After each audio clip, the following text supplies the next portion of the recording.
Hi guys! So, another SM haul. Actually guys, ito, papakita ko sa inyo kung paano ako nabudol ni SM. Nang dahil lang sa payong. Yes. So, ganito kasi yun guys.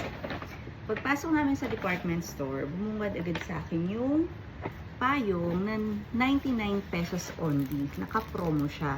Pero syempre, alam naman natin yung mga ganun. May mga catch yan. So, nag-ask ako, how much po yung minimum purchase para ma-avail yung 99 pesos? So, eto na nga. Sabi nung, doon, sales lady is 3,000 pesos. E di, ito kasi siya, oh. Ang ganda, diba? Automatic na payong. For only 99 pesos. So, pagpasok pa lang, na-mindset na ako na 3,000 pesos magkakaroon na ako ng payong ng 99 pesos lang instead of 399. Yun na mindset ko agad-agad. So, pagpasok, andun pa rin ako sa feeling intentional buying, di ba? Sabi ko, yung mga needs, kasi kailangan naman talaga kailangan ko na ng conditioner.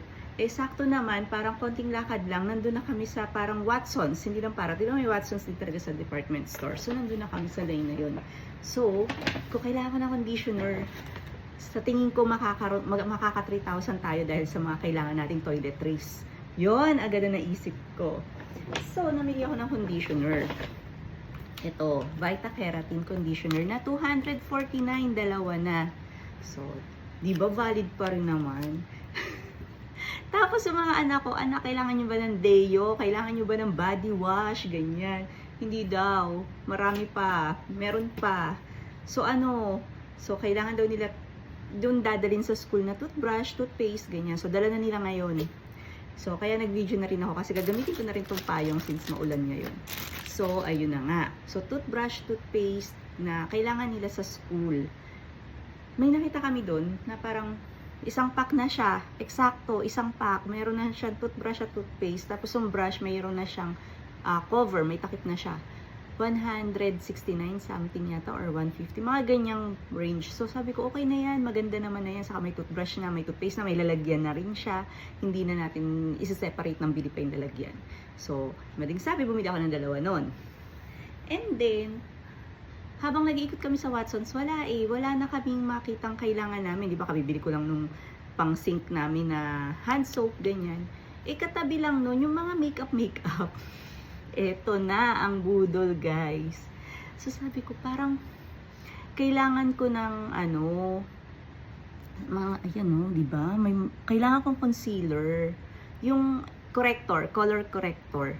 Pero, guys, hindi color corrector ang nakita ko. Kakaikot-ikot ko. Eto na ang budol dito. Natuwa ako kasi may Avon. May Avon sa department store. Di ba parang yun, as a batang 90s na nagtitingin ng mga catalog sa Avon, nag-amoy-amoy ako ng pabango. Kasi dati ito talaga yung isa sa mga tinitignan ko doon sa Avon. Di ba yung mga nagkakaskas ka, amoy-amoy. So, ito ang nakita ko. Perfect nonsense. Tingnan mo naman yung title. Yung niya, nonsense pa talaga. Tas Bamboo Z Cocktail. Ayan. And nung in-spray ni ate, ni ma'am sales lady doon, ang bango naman talaga. Gamitin ko na kasi wala pa akong cologne. Wala pa akong pabango.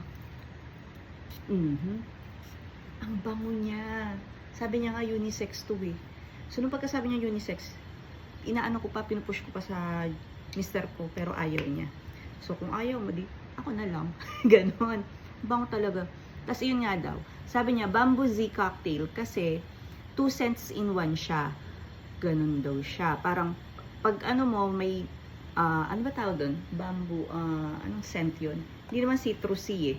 Hindi naman siya citrus. O basta ganun, tapos nagiging parang amoy cocktail na siya pag medyo tumatagal. So, ayan, nakuha ko siya tapos naka-sale kasi from 899 naging parang 699 yata, ganun. So, naka-save pa ako dyan. Ito pa yung isa pang catch. kapag bumili pa ako, kasi parang 600 plus nga to, pag naka-worth 700 ako, may free daw si ating lipstick, Avon lipstick. So, ayan na naman tayo, si Avon lipstick, di ba? So, ano po ba yung, ang tanong ko na lang, ano po ba yung pinakamura yung item? Kasi konti na lang, na 700 na eh, di ba? 700 plus na. Sabi niya, mascara po, yung clear mascara ng Simply Pretty. So, o sige na nga, carry na yan, kunin ko na yan. Tapos, para lang sa lipstick. O, di ba? Ang galing. Tapos, eto pa, ikot-ikot kami. So, magkano na? May nakita akong tumbler. Wala na rin.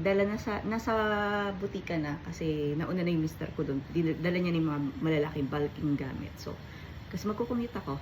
So, ayun. Dala niya na doon yung tumbler. Eto, may tumbler naman talaga ako. Kaya lang yung tumbler ko, yung may straw. Yun ang ginagamit ko sa butika.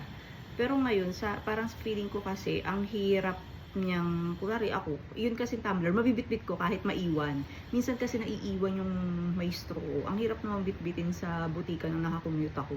So ito, kailangan ko to. Ginastify. Kailangan ko, ginastify na naman. So, kailangan ko to.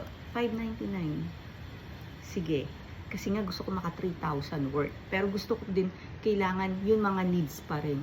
Nasa needs pa ba ako sa tingin niyo?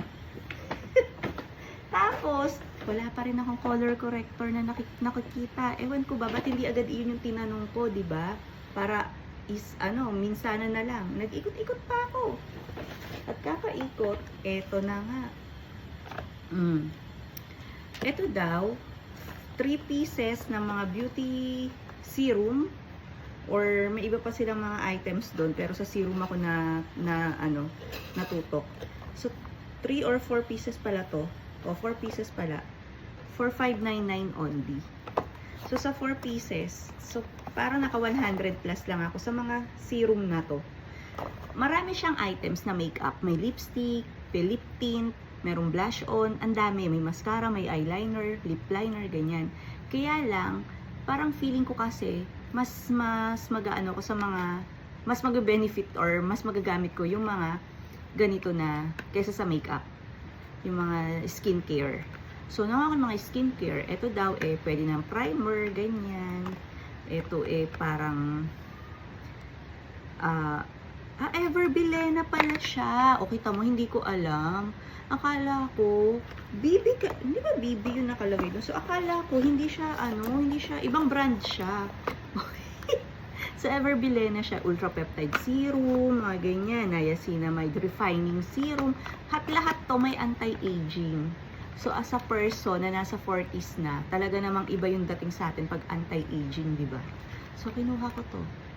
For $5.99, 4 items na siya. Success naman, guys, kasi naka 3,029 kami. At nagkapayong. Galing ko mag-compute, no? 29 pesos lang yung excess. Nagkapayong pa ako. Sabi ko na lang sa mister ko, kasi din siya. Ay, ano na yung binibili mo? Parang hindi naman na talaga kailangan.